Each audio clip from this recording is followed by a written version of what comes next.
നമസ്കാരം. പാറ്റകളുടെ വിജയാഘോഷമാണ് കേരളത്തിലെ മുഖ്യധാരാ മാധ്യമങ്ങളാകെ. ദേശീയ മാധ്യമങ്ങളിലും ഈ സമരത്തെ സംബന്ധിച്ചുള്ള വാർത്തകൾ തന്നെയാണ് പ്രധാനപ്പെട്ട വാർത്തകളായി അവതരിപ്പിക്കപ്പെടുന്നത്. ചർച്ചകൾ നടന്നു. 3 വട്ടം ചർച്ചകൾ നടത്തി കേന്ദ്ര സർക്കാരുമായി. ഒടുവിൽ പാറ്റകളുടെ ആവശ്യങ്ങളെല്ലാം കേന്ദ്ര സർക്കാർ അംഗീകരിച്ചു. കേരളത്തിൽ പറയപ്പെടുന്നത് പാറ്റകളുടെ വിജയമാണ്. മോദിക്ക് ഷോക്ക് ട്രീറ്റ്മെൻറ്റ് നൽകപ്പെട്ടു. മോദി ഞെട്ടി, അമിത്ഷാ ഓടി, ധർമ്മേന്ദ്ര പ്രധാൻ രാജിവെച്ചു. അത് വസ്തുത തന്നെയാണ്. ഈ വിഷയം നമ്മുടെ ഇപ്പോഴത്തെ ഈ വീഡിയോയുടെ വിഷയം അതൊന്നുമല്ല. ഈ ധർമ്മേന്ദ്ര പ്രധാൻ്റെ രാജിയുമായി ബന്ധപ്പെട്ട് വല്ലാത്തൊരു നിരാശ സാമൂഹ്യ മാധ്യമങ്ങളിലാകെ ഈ ഓൺലൈൻ സംഘികളെന്ന് വിമർശകർ വിളിക്കുന്ന, അല്ലെങ്കിൽ സ്വയം അവരും വിളിക്കാറുണ്ട്, അതിൽ അഭിമാനത്തോടെ സ്വയം വിളിക്കുന്ന, അല്ലെങ്കിൽ സംഘപരിവാർ അനുഭാവികളായ BJP അനുഭാവികളായ നിരവധി സാമൂഹ്യ മാധ്യമ സാന്നിധ്യങ്ങളുടെ ഇടയിൽ, അതും പ്രമുഖരുടെ ഇടയിൽ തന്നെ ഒരുപാട് ലക്ഷക്കണക്കിന് ആളുകളിലേക്ക് ഓരോ പോസ്റ്റുകളും എത്തുന്ന തരത്തിൽ റീച്ചുള്ള സാമൂഹ്യ മാധ്യമങ്ങളിലെ പ്രമുഖരുടെ ഇടയിൽ പോലും ഒരു നിരാശ ബാധിച്ചിട്ടുണ്ട്. അത് വ്യക്തമായും ദൃശ്യമാണ്. ആ ദൃശ്യത്തെയാണ് ഇപ്പോൾ അഭിസംബോധന ചെയ്യുവാൻ ഉദ്ദേശിക്കുന്നത്. അതിൽ അവരോട് ഉപദേശമോ ഒന്നുമല്ല. ഈ ഒരു നിരാശ പടർന്നത് വളരെ സ്വാഭാവികമായൊരു കാരണം കൊണ്ടാണ്. കാര്യം BJP അവരെ ചതിച്ചു, അങ്ങനെയുള്ള രീതിയിൽ മറ്റുള്ള ഏതെങ്കിലും തരത്തിലുള്ള ന്യായീകരണങ്ങൾ, ഓഗസ്റ്റ് 15-ന് പ്രശ്നങ്ങളൊന്നും ഉണ്ടാകാതിരിക്കാനാണ് എന്നൊക്കെയുള്ള പല ന്യായങ്ങളുണ്ട് അതിന്. അതിൽ ചിലത് ശരിയുമാണ് താനും. എന്നിരുന്നാൽ പോലും അതിനെയെല്ലാം അവർ രൂക്ഷമായ ഭാഷയിൽ തന്നെ വിമർശിച്ച്, അങ്ങനെയുള്ള ക്യാപ്സ്യൂളുകളൊന്നും പറഞ്ഞിട്ട് കാര്യമില്ല, പരാജയപ്പെട്ടു എന്നുള്ളൊരു നിരാശ അവരെ ബാധിച്ചിരിക്കുന്നതിൻ്റെ പ്രധാന കാരണം BJPയോടുള്ള വിരോധമോ അനിഷ്ടമോ ഒന്നുമല്ല. ചില അനിഷ്ടങ്ങളുണ്ട് താനും. ആ അനിഷ്ടങ്ങൾ തുറന്ന് പ്രകടിപ്പിക്കുവാൻ അവർക്ക് അനുവാദം നൽകുന്നൊരു പാർട്ടി കൂടിയാണ് BJP എന്നത് ഒരു വശത്ത് നിൽക്കട്ടെ. കമ്മ്യൂണിസ്റ്റ് പാർട്ടി ആയിരുന്നെങ്കിൽ ഇന്നോവ വീട്ടിൽ വന്നേനെ. അനുഭാവിയാണെങ്കിൽ പോലും, പാർട്ടി അംഗമാവണമെന്നൊന്നുമില്ല, അനുഭാവിയാണെങ്കിൽ പോലും അവരുടെ പ്രതാപകാലത്ത് ആണ് ഏതെങ്കിലും തരത്തിൽ കാരണഭൂതത്തിനെതിരെ വിമർശനം ഉന്നയിക്കുന്നതെങ്കിൽ ഇന്നോവ വീട്ടിലെത്തിന്. BJP ആകുമ്പോൾ അത് കുഴപ്പമൊന്നുമില്ല. സംസ്ഥാന അധ്യക്ഷനാണ് ഏറ്റവും കൂടുതൽ പഴി കേൾക്കുന്നതെന്നാണ് എനിക്ക് തോന്നുന്നത്. അദ്ദേഹവുമായിട്ട് ഒരു ദൃശ്യമാധ്യമത്തിന് ബന്ധമുണ്ട് എന്നുള്ള കാരണത്താൽ, അല്ലെങ്കിൽ ആ പേരും പറഞ്ഞ് നരേന്ദ്രമോദി പഴി കേൾക്കുന്നുണ്ട്. 3 കാര്യങ്ങളിലാണ് അവർ BJP കീഴടങ്ങി എന്ന് പറയുന്നത്. നൂപുർ ശർമ്മയുടെ വിഷയം, കർഷക സമരം, ഇപ്പോഴത്തെ പാറ്റ സമരം. ഇതെല്ലാം ശരി തന്നെയാണ്. കീഴടങ്ങിയെന്ന് ചോദിച്ചാൽ പല കാര്യങ്ങളിലും തീരുമാനങ്ങളിൽ പിന്നോട്ട് പോയി. നൂപുർ ശർമ്മയുടെ കാര്യത്തിൽ വ്യക്തമായിട്ടുള്ള എതിർപ്പ് എൻ്റെ മനസ്സിലുമുണ്ട്. കാരണം നൂപുർ ശർമ്മയെ അങ്ങനെ കൈവിടാൻ പാടില്ലായിരുന്നു. ഇനിയും അതിന് പക്ഷേ അവസരങ്ങളുണ്ട്. കാരണം BJP ആണ്, RSS ആണ്. അതുമാത്രമാണ് ഒരാശ്വാസം. ഇനി ഒരുപക്ഷെ നൂപുർ ശർമ്മയെ ഭാവിയിൽ ഒരു MP ആയിട്ടോ അല്ലെങ്കിൽ ദില്ലിയുടെ മുഖ്യമന്ത്രിയായിട്ടോ തന്നെ കണ്ടാലും അത്ഭുതപ്പെടാനൊന്നുമില്ല. പക്ഷേ കർഷക സമരത്തിൻ്റെ കാര്യത്തിൽ എനിക്ക് യാതൊരു പരാതിയുമില്ല. കാരണം രാജ്യവിരുദ്ധ ശക്തികൾ കർഷക സമരത്തെ ഉപയോഗിക്കുമെന്നുള്ള ഘട്ടമെത്തിയപ്പോൾ നരേന്ദ്രമോദി സർക്കാർ എടുത്തൊരു തീരുമാനമാണ്. അതിൻ്റെ ഫലം പിന്നീട് കാണുകയും ചെയ്തു. ഇപ്പോഴുള്ള ഈ സമരത്തിൻ്റെ കാര്യത്തിൽ ചില അഭിപ്രായങ്ങളോട് ഞാൻ യോജിക്കുന്നു. ധർമ്മേന്ദ്ര പ്രധാൻ്റെ രാജി ആയിരുന്നു ഇതിന് പരിഹാരമെങ്കിൽ ആദ്യമേ തന്നെ അതാകാമായിരുന്നു. ധാർമ്മികമായ ഉത്തരവാദിത്തം മാത്രം ഏറ്റെടുത്ത് ധർമ്മേന്ദ്ര പ്രധാന് രാജിയാകാമായിരുന്നു. അല്ലെങ്കിൽ ക്യാബിനറ്റ് റീഷഫിളിലൂടെ, ക്യാബിനറ്റ് മന്ത്രിസഭാ പുനഃസംഘടനയിലൂടെ ധർമ്മേന്ദ്ര പ്രധാനെ മാറ്റാമായിരുന്നു വിദ്യാഭ്യാസ മന്ത്രി എന്നുള്ള സ്ഥാനത്ത് നിന്ന്. 35 ദിവസങ്ങൾ പാറ്റകൾക്ക് ഇത്തരത്തിലൊരു അവസരം കൊടുക്കേണ്ട യാതൊരു കാര്യവും ബാധ്യതയും നരേന്ദ്രമോദി സർക്കാരിനില്ലായിരുന്നു. പക്ഷേ ചില കാരണങ്ങൾ കൊണ്ട്, ഞാൻ വിശ്വസിക്കുന്ന ചില കാരണങ്ങൾ കൊണ്ട് ആ സാഹചര്യം അവർ ഒരുക്കി നൽകി. കാരണം പാറ്റകളുടെ സമരത്തെ ഏതെങ്കിലും തരത്തിൽ അഭിജിത് ദീപ്കെ വിമാനത്താവളത്തിൽ എത്തിയപ്പോൾ അഭിജിത് ദീപ്കെ പൂണ്ടടക്കം പിടിച്ചുകൊണ്ടുപോയി ജയിലിലടയ്ക്കുകയും അയാളെ അവിടെ കിടക്കുവാൻ നിർബന്ധിതനാക്കുകയും ചെയ്തിരുന്നെങ്കിൽ അഭിജിത് ദീപ്കയുടെ ജീവിതം അതോടെ കഴിഞ്ഞേനെ. പക്ഷേ അത് എന്തുമായിട്ടായിരുന്നു താരതമ്യം അന്താരാഷ്ട്ര തലത്തിൽ വരിക എന്നൊന്നൊരു നിമിഷം ചിന്തിച്ചു നോക്കുക. കണ്ടോ, ഒരു പ്രതിഷേധത്തിനായി എത്തിയ ഇത്തരത്തിലൊരു ക്രമക്കേട് നടന്നു. നീറ്റ് പരീക്ഷയിൽ ക്രമക്കേട് നടന്നു, ചോദ്യപേപ്പർ ചോർന്നു എന്നുള്ളത് വസ്തുതയാണ്. അത് ലോകം മുഴുവൻ അൽ ജസീറയും BBC-യും ന്യൂയോർക്ക് ടൈംസും വാഷിങ്ടൺ പോസ്റ്റും പോലുള്ള മാധ്യമങ്ങൾ പ്രചാരം നൽകിയൊരു കാര്യമാണ്. അതിൽ വസ്തുതയുമുണ്ട്. നീറ്റ് പരീക്ഷയിൽ ക്രമക്കേട് നടന്നു.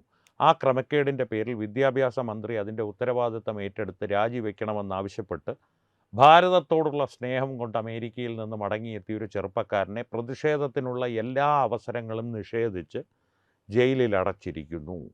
ഇത് മോദി സർക്കാരിൻ്റെ സ്ഥിരം പരിപാടിയാണ്. ഉദാഹരണം ആര്?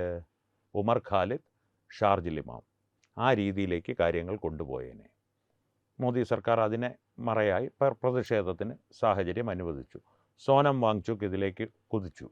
സോനം വാങ്ചുക്കിൻ്റെ പ്രതിഷേധത്തെ സംബന്ധിച്ച് ലഡാക്കിലുള്ള പ്രതിഷേധത്തിന് പിടിച്ചകത്തിട്ട് ഒടുവിൽ അതിന് ഇനി ഞാൻ മുതിരില്ല എന്നുള്ള ഉറപ്പ് നൽകി പുറത്തിറങ്ങിയ സോനം വാങ്ചുക് ഈ പ്രതിഷേധത്തിന്, സമാധാനപരമായിട്ടുള്ള പ്രതിഷേധത്തിന് പട്ടിണി കിടക്കാൻ വന്നപ്പോൾ അതും സർക്കാർ അനുവദിച്ചു. നീട്ടിക്കൊണ്ടുപോയി, കാര്യങ്ങൾ പറഞ്ഞ് നീട്ടിക്കൊണ്ടുപോയി. ഇടയ്ക്ക് ചർച്ചയ്ക്ക് സർക്കാർ ഒരുങ്ങിയെങ്കിലും ഇപ്പോൾ നമ്മുടെ മുഖ്യധാരാ മാധ്യമങ്ങൾ, മലയാള മാധ്യമങ്ങൾ പറയുന്ന പോലെ ആദ്യമൊക്കെ ഒരു ഒഴുക്കൻ മട്ടിലായിരുന്നു, ചർച്ചയാവാം എന്ന് പറഞ്ഞ് സർക്കാർ ഇപ്പോൾ മുട്ടുകുത്തി വഴങ്ങി എന്ന് പറയുന്നുണ്ടല്ലോ. അതിൽ ചർച്ചയ്ക്ക് ആദ്യമേ സർക്കാർ തയ്യാറായിരുന്നു. ധർമ്മേന്ദ്ര പ്രധാൻ്റെ കാര്യം പറയുകയാണെങ്കിൽ അദ്ദേഹം ഈ പരീക്ഷയുടെ നടത്തിപ്പിൽ നടന്ന ക്രമക്കേടിൻ്റെ ധാർമ്മിക ഉത്തരവാദിത്വം, ഞാൻ വീണ്ടും ആവർത്തിച്ച് പറയുന്നു, ധാർമ്മിക ഉത്തരവാദിത്വം, അഴിമതിയോ മറ്റേതെങ്കിലും തരത്തിലുള്ള കൈക്രിയകളോ കൈകടത്തലോ അദ്ദേഹത്തിൻ്റെ ഭാഗത്ത് നിന്ന് ഒരു സംവിധാനത്തിലേക്കും ഉണ്ടായിട്ടില്ല. ധാർമ്മികമായ ഉത്തരവാദിത്വം മാത്രം ഏറ്റെടുത്തു എന്ന് അദ്ദേഹം പറഞ്ഞതാണ്. അതുകൊണ്ട് തന്നെ ചർച്ചയാകാമെന്ന് സർക്കാർ ആദ്യമേ പറഞ്ഞു. പാറ്റകൾ ഈ സമരം നീട്ടിക്കൊണ്ടുപോയി. ജൂലൈ 20-ാം തീയതിയുള്ള പാർലമെൻറ്റ് മാർച്ചിൽ അക്രമങ്ങളുണ്ടായി. അതേ തുടർന്ന് സ്ഥിതിഗതികൾ കൂടുതൽ വഷളായി. പങ്കാളിത്തം, ഈ സമരത്തിലുള്ള പങ്കാളിത്തം നാൾക്ക് നാൾ കൂടി വന്നു. അതൊരു വാസ്തവമാണ്. പക്ഷേ പങ്കാളിത്തത്തിനായിട്ടെത്തിയവരെല്ലാം വിദ്യാർത്ഥികളായിരുന്നു? അല്ല. രാജ്യവിരുദ്ധ ശക്തികൾ നുഴഞ്ഞു കയറി തുടങ്ങി. ബോലെ തക്ബീർ വിളികൾ അവിടെ മുഴങ്ങിത്തുടങ്ങി. ഈ കുപ്പിയിൽ നിന്ന് വന്ന ജിന്നുകളെപ്പോലെ രൂപമുള്ള ജിഹാദികളെ കണ്ടു തുടങ്ങി. മുഹമ്മദ് ജുനൈദ് ഭായ് അവിടെ സമോസകൾ രാവും പകലും വിതരണം ചെയ്തു തുടങ്ങി. ആ മുഹമ്മദ് ജുനൈദിനെ സംബന്ധിച്ചൊരു പ്രത്യേക വീഡിയോ തന്നെ ചെയ്യുന്നുണ്ട്. കാരണം നേരത്തെ ഇന്ന് തന്നെ ഞാൻ മുമ്പ് മറ്റൊരു വീഡിയോയിൽ പറഞ്ഞതുപോലെ ആ സമോസകളുടെ സാമ്പത്തിക ശാസ്ത്രം ഒന്ന് പരിശോധിക്കേണ്ടതുണ്ട്, ഒരല്പം വിശദമായി തന്നെ. അത് നമുക്ക് പരിശോധിക്കാം. ഇത്തരത്തിലുള്ള ആളുകൾ പ്രത്യക്ഷപ്പെട്ടു തുടങ്ങി. ഈ നിഹാങ്കുകൾ എന്ന് പറയുന്ന ഇപ്പോഴത്തെ ഖാലിസ്ഥാനി ഭീകരവാദികളുടെ പ്രതിബിംബങ്ങൾ അല്ലെങ്കിൽ പ്രതിനിധികൾ അവിടെ എത്തിത്തുടങ്ങി. ഇതെല്ലാം കൂടി വലിയൊരു സംഘർഷത്തിലേക്ക് കാര്യങ്ങൾ കൊണ്ടെത്തിക്കുമെന്നുള്ളൊരു സാഹചര്യം ദില്ലിയിൽ ഒരുങ്ങി വന്നു. ദില്ലിയിൽ മാത്രമല്ല, സാധ്യമായ എല്ലാ സ്ഥലങ്ങളിലും ഒരു സംഘർഷം സൃഷ്ടിച്ച് വലിയ രീതിയിലുള്ള കലാപങ്ങൾ ഉണ്ടാക്കി പോലീസിനെ കൊണ്ട് നിറയൊഴിപ്പിച്ച് ഒരു 3-4 വിദ്യാർത്ഥികളെ, സാധു വിദ്യാർത്ഥികളെ കൊലയ്ക്ക് കൊടുക്കുവാനുള്ള വലിയ പദ്ധതികളും ഒരുങ്ങി വന്നു. ആ സാഹചര്യത്തിലേക്ക് കാര്യങ്ങൾ പോകണ്ട എന്നുള്ളത് കൊണ്ടാണ് ധർമ്മേന്ദ്ര പ്രധാൻ രാജിവെച്ചത്. അത് അദ്ദേഹത്തിൻ്റെ രാജിക്കത്തിൽ വളരെ വ്യക്തമായി പറഞ്ഞിട്ടുണ്ട്. അത് ഒരു ഒഴിവ് കഴിവാണ്, ക്യാപ്സ്യൂളാണെന്ന് വേണമെങ്കിൽ ആർക്കും വിചാരിക്കാം. പക്ഷേ ഇതിലും ഞാൻ പറഞ്ഞല്ലോ, അത്തരം കാര്യങ്ങളിൽ ഞാൻ സർക്കാരിനൊപ്പമാണ്. ഇനി നിരാശ ബാധിച്ചിട്ടുള്ള സംഘപരിവാർ അനുഭാവികളോട് ഒപ്പം ഞാൻ ചില കാര്യങ്ങളിൽ നിലകൊള്ളുന്നു. അത് എന്ത് കാര്യത്തിലാണ് എന്ന് ചോദിച്ചാൽ, ഈ സമരത്തിൻ്റെ വിജയം വല്ലാത്തൊരാശങ്ക സാധാരണക്കാരിൽ പരത്തിയിട്ടുണ്ട്. അതായത് രാജ്യത്തെ സ്നേഹിക്കുന്ന ആളുകളിൽ പരത്തിയിട്ടുണ്ട്. കാരണം ഈ ഒരു സാഹചര്യം ഇതൊരു മുന്നുദാഹരണമായി എടുത്ത് ഇനി എല്ലാ കാര്യങ്ങൾക്കും ഇത്തരത്തിലുള്ള പ്രക്ഷോഭങ്ങൾ, സമാധാനപരമായി ഒരു കൂട്ടർ ഒരു വശത്ത് പ്രക്ഷോഭം നടത്തുമ്പോൾ മറുവശത്ത് പോലീസിനെയും നമ്മുടെ നിയമ സംവിധാനങ്ങളെയും നമ്മുടെ പൊതുമുതലുകളെയും ഒക്കെ ആക്രമിക്കുക, സാധാരണ ജനങ്ങളെ ആക്രമിക്കുക, ജനജീവിതം സ്തംഭിപ്പിക്കുക തുടങ്ങിയ സമരമുറകൾ ഏതൊരാവശ്യം നേടിയെടുക്കുവാൻ വേണ്ടിയും കയ്യിലെടുക്കുന്ന രീതിയിലുള്ള ഒരു സമരമുറ പാറ്റകൾ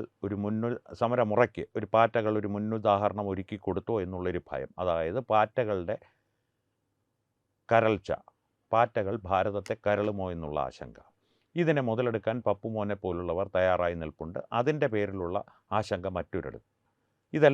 ഈ ആശങ്കകൾക്കെല്ലാം ഒപ്പം നിലകൊള്ളുന്നുണ്ട് ഞാൻ. വ്യക്തിപരമായിട്ട് എനിക്കത് ആ ആശങ്കകളോടെല്ലാം ഒരു അനുഭാവമുണ്ട്. പക്ഷേ അത്തരം ആശങ്കകൾക്കൊന്നും ഏറെക്കാലത്തെ ആയുസില്ല എന്നുള്ളതാണ് എൻ്റെ വിശ്വാസം. അത് വിശ്വാസം മാത്രമാണ്, ഉറപ്പായിട്ട് ഞാൻ പറയുന്നില്ല. കാരണം 140 കോടി ജനങ്ങളുള്ള ഒരു രാജ്യമാണ്. സാമൂഹ്യ മാധ്യമങ്ങളുടെ ഉപയോഗവും ദുരുപയോഗവും അതിദുരുപയോഗവും പരക്കെ നടക്കുന്നൊരു നാടാണ്.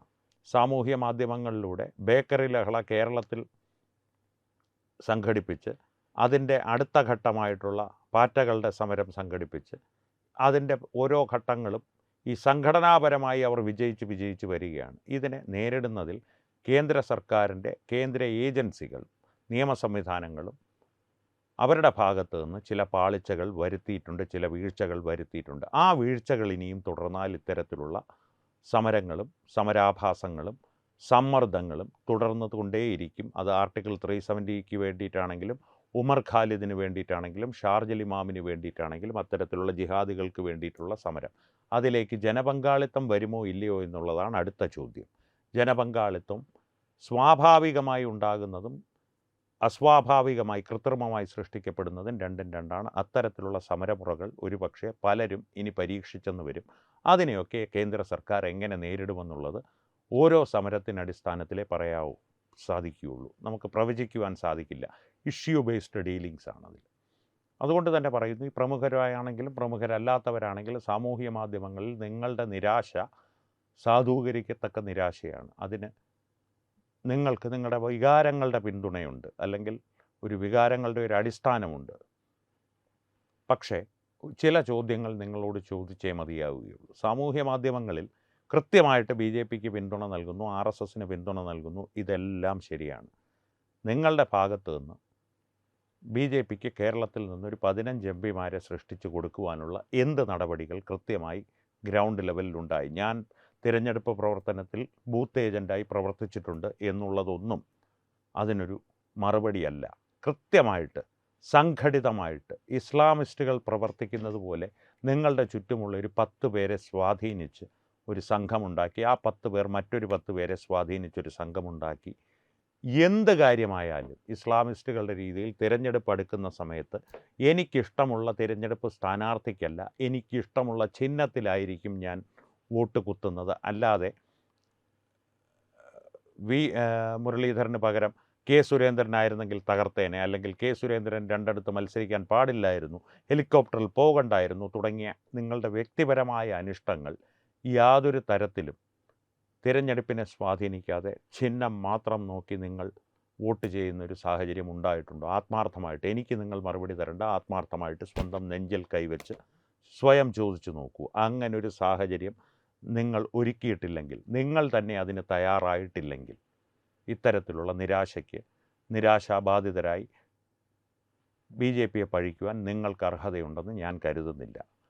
നിങ്ങളൊക്കെ പപ്പു പ്രധാനമന്ത്രിയാകുമോ എന്നുള്ള ആശങ്കയിൽ കഴിയേണ്ടവരാണ്, കഴിയാൻ പോകുന്നവരാണ്. ഇതൊരു പഴി പറച്ചിലല്ല, ആരെയും കുറ്റം പറച്ചിലുമല്ല, ഇതൊരു യാഥാർത്ഥ്യം മാത്രമാണ്. കാരണം കുറച്ച് കാലം മുമ്പ് വരെ ഒരു പരിധി വരെ ഞാനും ഇത്തരത്തിലുള്ള ഒരു ചാരുകസേര പോരാളിയായിരുന്നു. ചാരുകസേര പോരാളികളെ ഒരു തരത്തിലും ഞാൻ പഴിക്കുന്നില്ല. കാരണം നിങ്ങളുടേതായിട്ടുള്ള ഒരു സംഭാവനകൾ BJPയുടെയും ദേശീയതയുടെയും വളർച്ചയ്ക്ക് ഉതകിയിട്ടുണ്ട്, ഉപകാരമായിട്ടുണ്ട്. പക്ഷേ ഉച്ചയ്ക്ക് വെച്ച കൈകൊണ്ട് തന്നെ ഉദകക്രിയ ചെയ്യുക എന്നുള്ളൊരു പരിപാടി നിങ്ങൾ ചെയ്യരുത് എന്നാണ് എൻ്റെ വിനീതമായ അപേക്ഷ.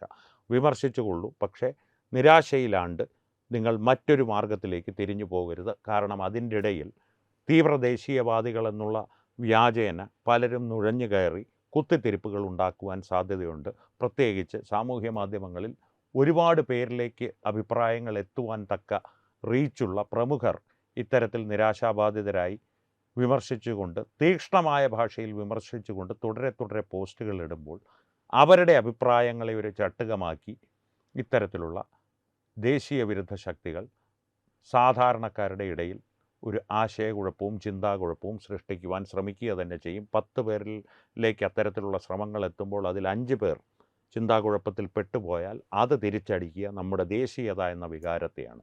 പപ്പു പ്രധാനമന്ത്രിയായാലും ഇല്ലെങ്കിലും ദേശീയവാദിയായിട്ടുള്ളൊരു ആൾ തന്നെ പ്രധാനമന്ത്രിയായി ഇനി മുന്നോട്ടുള്ള കാലം തുടരണം. അതിൻ്റെ കാര്യകാരണങ്ങൾ ഇന്നത്തെ ഓട്ടപ്രദക്ഷിണത്തിൽ ഞാൻ കുറച്ചുകൂടി വിശദമായിട്ട് പറയാം. തൽക്കാലം ഇത്രമാത്രം. ഇത് ഒരു വാർത്തയോ വിശകലനമോ ഒന്നുമല്ല. ഇതൊരു അപേക്ഷയോ അല്ലെങ്കിൽ എൻ്റെ വ്യക്തിപരമായിട്ടുള്ള ഒരു അച്ഛൻ്റെ രോദനമെന്നൊക്കെ പറയുന്ന പോലെ, ഒരു തമാശയിൽ പറയുന്ന പോലെ ഒരു രോദനമായിട്ട് വേണമെങ്കിലും ആർക്കും കണക്കാക്കാം. പരാജയമാണോ ഇത്? തീർച്ചയായിട്ടും പരാജയമല്ല. ഒരു പിന്മാറ്റമാണോ ഇത്? പിന്മാറ്റമാണ്. വലിയ യുദ്ധങ്ങൾ വരാനിരിക്കുന്നതേ ഉള്ളൂ. അതുകൊണ്ട് ഇതിനെ പരാജയമായി നിങ്ങൾ കണ്ടു തുടങ്ങിയാൽ ആ വലിയ യുദ്ധങ്ങളിൽ വലിയ പരാജയങ്ങൾ നിങ്ങളെ തേടിയെത്തും.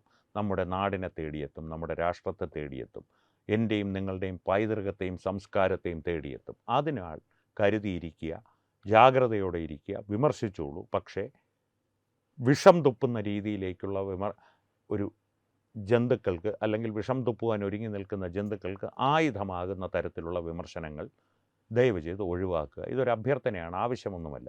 ഈ വിഷയത്തെ സംബന്ധിച്ച് പ്രേക്ഷകരുടെ അഭിപ്രായങ്ങൾ തീർച്ചയായും കമൻറ്റുകളിലൂടെ ഞങ്ങളുമായി പങ്കുവയ്ക്കുക. ഒപ്പം വീഡിയോ ലൈക്ക് ചെയ്യുക, പരമാവധി ആളുകളുമായി ഇത് ഷെയർ ചെയ്യുക.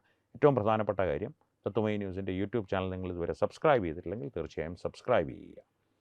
അപ്പോൾ ഈ വിഷയത്തിലും മറ്റു വിഷയങ്ങളിലും സംവാദങ്ങൾ തുടരട്ടെ. വീണ്ടും കാണാം. നന്ദി, നമസ്കാരം.